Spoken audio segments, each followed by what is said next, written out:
everything that we are getting and learning about the Veilguard companions, there has been a lot of talk about their romances. People are trying and failing to decide who they will romance first. And if you're one of the grifters who's just about to spew your vitriol, typing some rubbish in my comments about how all the companions are ugly, save your breath. We all know that you're just pressed and angry that no one who knows you in real life is fighting for the honor to choose and date you like we are with those pixelated characters. But back to actual fans. You all know we've been fighting and making lists and changing our minds over and over again about who we would romance first. But I think in all the conversations that have been focused on for these characters, what often falls to the wayside is on what it would be like to befriend them and our hopes and expectations for how those friendships will be developed and expressed in the game, which is what I would like to focus on today. So yes, this is a video where for the first time since we got the announcement for Dragon Age the Veilguard, I am going to put aside the thirst and focus on the power of the Veilguard friendship. And if you stay to the end of this video, I will tell you which two companions will be my first Rook's best friends throughout the course of the game. Now, for the sake of full disclosure, I got this idea for the video from a tweet I saw where someone on Twitter, I can't remember who, I'm sorry, but someone on Twitter made a tweet saying that now that we are aligned on exactly who we are romancing, they would like for those of us who were reading their tweet to respond with which of the companions were going to be our best friends. And not gonna lie, when I first saw that tweet, my brain was still stuck on the question of the who I was going to romance first. Taash called to me the first time I saw them, something that has since solidified after Thursday's episodes of the Vows and Vengeance audio drama and podcast. Then Neve, because we met her first, and like I've said in my previous Dragon Age video, her smoking that pipe has me in a chokehold. Davrin being a Grey Warden with all that history, loving to whittle and being a pet parent to Asan. Lucanis being Lucanis and so many shades of I want that. Bellara with her hyperactiveness that I just want to cuddle her and protect her and make sure that she never loses her curiosity and desire to find new knowledge. Liz Hardin, who loves her plants and her flowers and has always blushed prettily when I flirted with her in Inquisition, all for me to land on my big decision because, yes, Emmerich won out. I am going to be romancing Bone Daddy himself first. Thanks, Eddie. Because it seems like just the perfect fit for the Chaos Gremlin that's going to be my first Rook. Second in line, though, is Taash with a quickness. And I'm sorry, I promised you all there won't be thirst. And what do I do first? I break that promise. Drats. But back to the topic on ground. After I finally arrived at Emmerich being my first choice, I went about my day, unaware that my brain was still processing that very important second question. Who was my Rook going to have as her best friend in the course of the game? However, the good thing about my subconscious working so hard was that I started to catalog the many ways in which these characters really are fully realized characters, in that I could actually imagine what a friendship with them could look like. Neve Gallos, for example, is the friend that helps you ask questions and make connections. I would imagine that she is excellent at brainstorming sessions. I mean, she is a detective after all. That is her day job. She's used to tossing things on the wall, seeing what sticks, how they connect, and how a possible solution can be arrived at.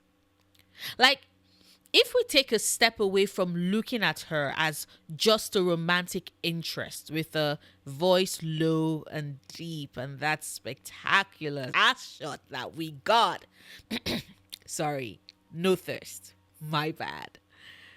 But as I was saying, if we look at her as more than just a romantic interest, I begin to imagine how our friendship with her can build and grow. Running into her in the main world as she's investigating a case becomes more than just Neve having her own life. It becomes running into my friend while she's stuck at something at work and her pulling me aside a moment to pick my brain a bit about something she's stuck on.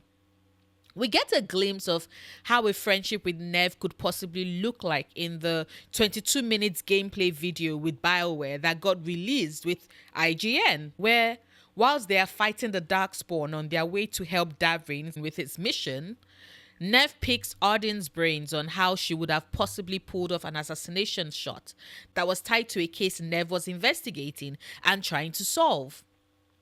I personally think it would be so incredibly cool to see that happen with Rook as well. Maybe Rook is stuck in a conundrum and Neve pulls them aside and puts that detective board in their room to good use, drawing up a pros and cons list to help Rook come to a decision. Maybe Rook is trying to take a decision and Neve is the one pulling her friend back to assess the situation first, figure out the facts before taking the leap and jumping into what would have turned into a catastrophe. Unless, of course, you're playing as a chaotic Rook who wants the catastrophe, in which case Neve becomes the friend tisking at you for basically getting yourself into whatever trouble you've now found yourself entangled in.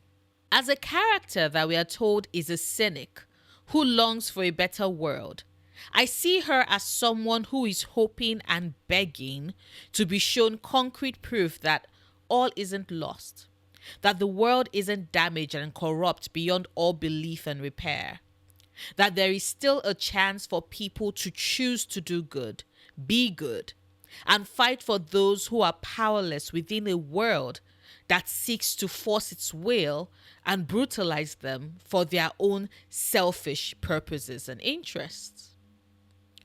She is the freedom-fighting friend that my Rook would love to sit with and talk about justice and equity and freedom, while she teases me about going for a much older guy like Emmerich. But it's going to come from a place of love and care. And I'm as excited to meet Neve, my friend, as I am to meet Neve, the woman I will certainly be romancing in another couple of playthroughs. And then there's Davrin, with the fine chest and unbuttoned shirts that I love from the bottom of my heart. Now, I once saw someone put out a tweet insisting that the fandom not reduce Davrin to just being a pet dad, as he's more than that. His identity stands on its own outside of Hassan's, and I agree. But I also do think that we forget what being a pet parent does and says about a character. That he's protective, that he has learned to be firm, but also willing to make space for Hassan to grow into the griffin he's meant to be. But also that he worries about messing up. Because I don't know about you, but most pet parents, especially when it's our first rodeo, are often terrified of messing up. I, for example, was convinced that I was 2 steps away from having killed my cat back when he was a kitten, and I witnessed him attempt to cough up a fur ball for the first time. I had no frame of reference. Nobody really mentioned that he was going to spend almost 5 minutes heaving and wheezing like he was dying until he coughed shit up on my carpet and then wandered off with no care in the world and I had to clean up the mess. Good times. But back to Davrin. If we look at him beyond his beautiful, soulful brown eyes, to what we can infer about who he is as a Grey Warden and pet dad, Davrin is the friend who is all about you taking actions. Is the one who will tell you to choose something you believe in, something you're willing to fight for and die for. He's going to be just a little bit intense. The friend that seems like he's all about work and wants you to be all about work as well. But also the one you catch on quiet nights with a piece of wood in his hand, whittling away. Because he likes to be able to do something with his hands.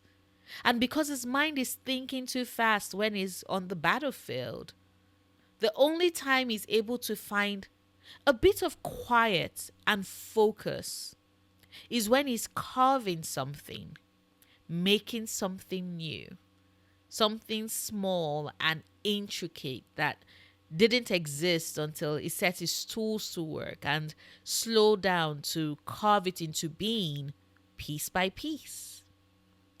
Imagine running into Davrin as a friend out in the wild.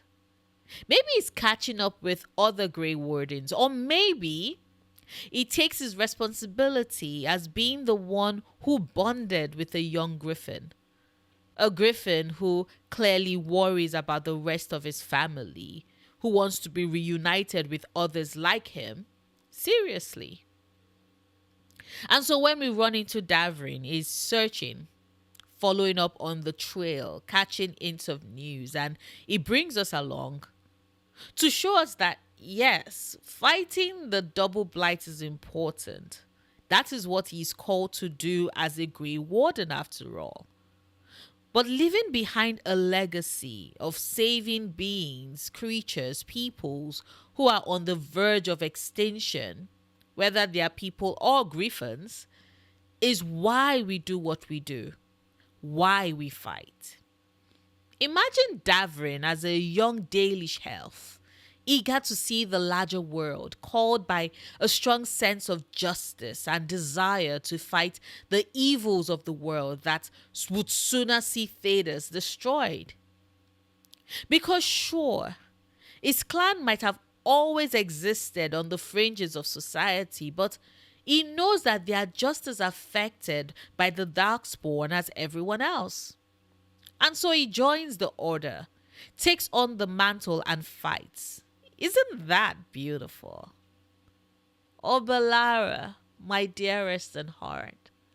What would Bellara as a friend look like? She will be the one who goes traipsing around not just for a sense of adventure, but also to find what was forgotten, what has been lost.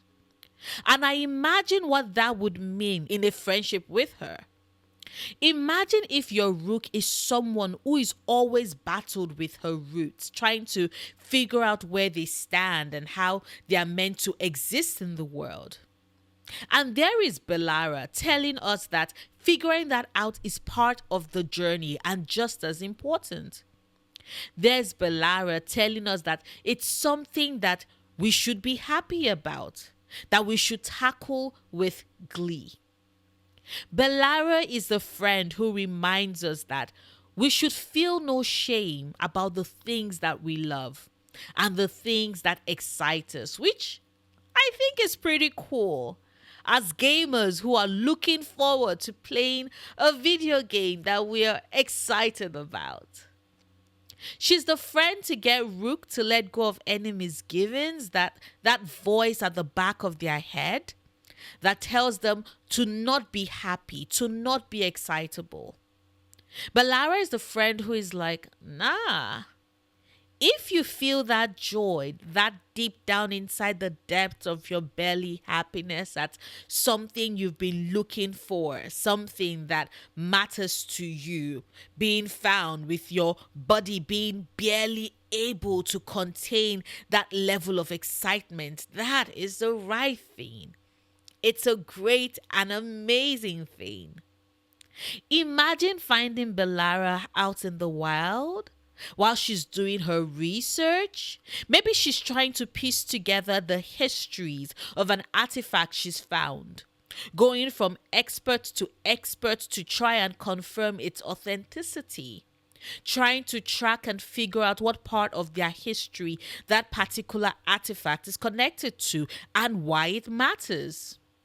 Just as Neve is big on helping Rook come to logical conclusions and piece information together, Bellara is big on helping Rook figure out how it works and the joy to be had when it all clicks together. Hardin, on the other hand, depending on how you interacted with her back in Inquisition, is someone that I already consider a friend. We get to talk to her and learn more about her history as this young girl who was eager to see the larger world and signed up to the Inquisition as a scout. And to me, Arden is the kind of friend that would help a Rook who feels overwhelmed. Because think about it. She has so much experience signing up for something and having it become much bigger than she had initially planned or anticipated, and following it through anyway. Because her big heart is there to remind her of what's at stake and why she signed up for such an endeavor in the first place.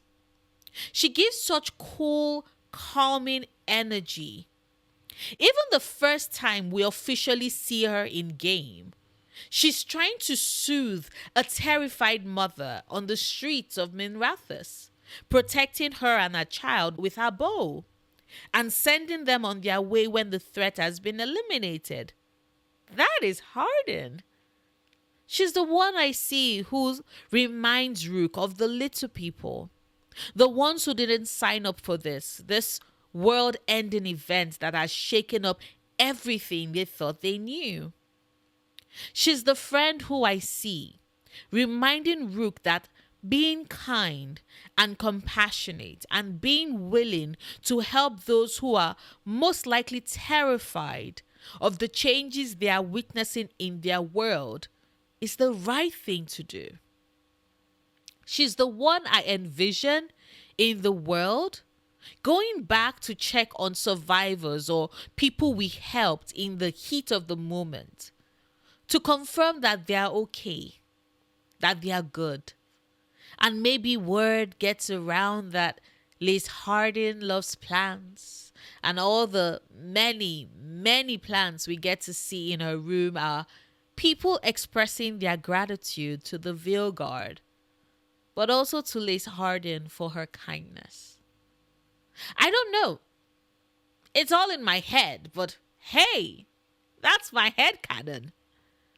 The same way I think that all the sweaters we've seen the companions wear so far in the images we've been getting, specifically Lucanis and Taash, I personally believe they were knitted by Liz Hardin. I don't know. I think sure her mother wanted her to be the soft, lovely girl that is suited to her name, and Hardin instead was like, I prefer the bow. But I think she did pick up some skills, and she probably knitted those sweaters. Another headcanon of Liz Hardin is the friend who thinks of you and returns to something she's not particularly fond of, to gift her friends something that would keep them warm, that would remind them that they are loved, and that fits their personality and style well. And because I've already mentioned him, Lucanis de la Morte. Lucanis, I think, is more of the friend who recognizes that sometimes being a hero involves getting your hands dirty. I think of all the companions we have been given, Lucanis is the one that's most likely going to be the friend to turn to for Rook when they're wrestling with their conscience about the decisions they have to make, the people they cannot save, and how they feel it makes them heartless monsters, things to regret. Lucanis is the friend that I see talking them down, is the one that would help Rook realize that sometimes you do have to make those hard decisions. Sometimes you can't save everybody. Sometimes all you can do is try and survive. And that is something that sits with me at night.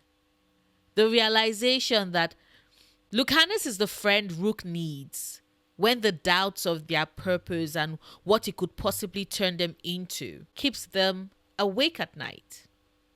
I imagine Lucanis out in the world trying to see himself as more than just a killer, more than just a crow, more than his family heritage, more than the mistakes he's made and the kills he's completed.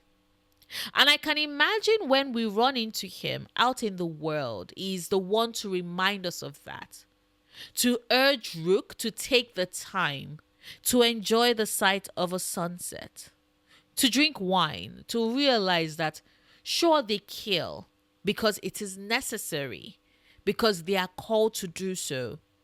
But that is not all they do, and it is not all they are.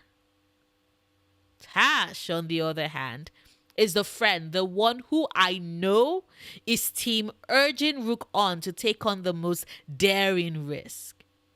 They are the ones who, when Rook needs help brainstorming solutions, when everyone else is trying to come up with something sensible, they'll be the friend who challenges that, who insists that Rook not be terrified to go for broke.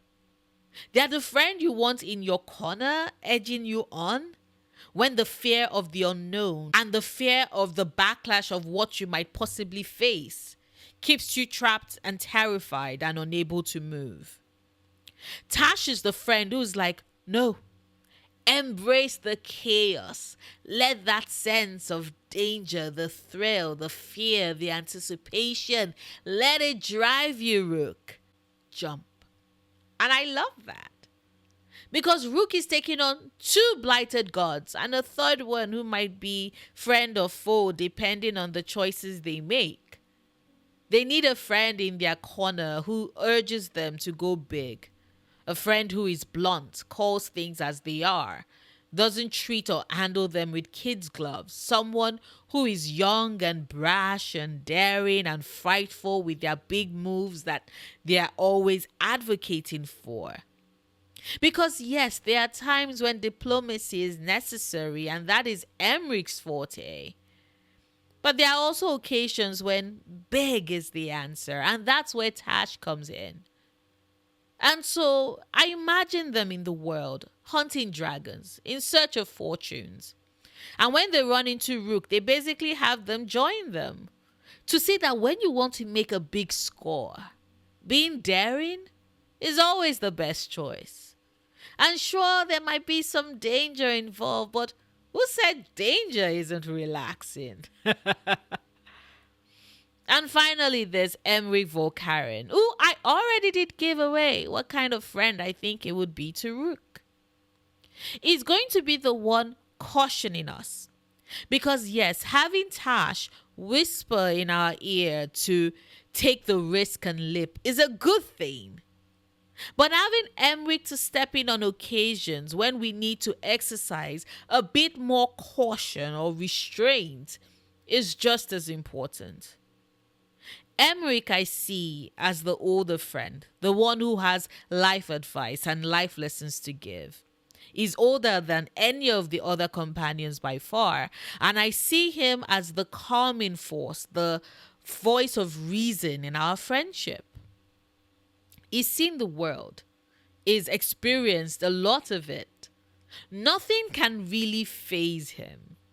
I see Emmerich as the friend that Rook runs to when they make the most shocking discovery and they need someone who would objectively look at the pieces and go through them with a calmness that in turn steadies Rook in that situation. And I also think they're the kind of friend to break things down for Rook in a way that is clear, concise, and easy to understand.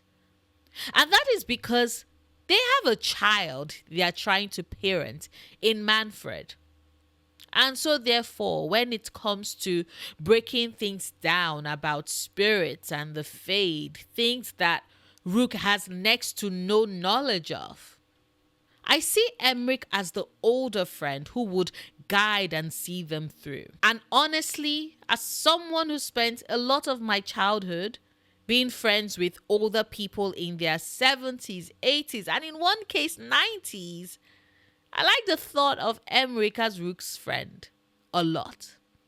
Imagine Emmerich a nice quiet morning doing some reading at the bookshop he's just discovered, and Rook spots him from afar, runs up to him and plops down in the seat right next to him to tell Emmerich something that they've just learned or discovered and her trying to understand.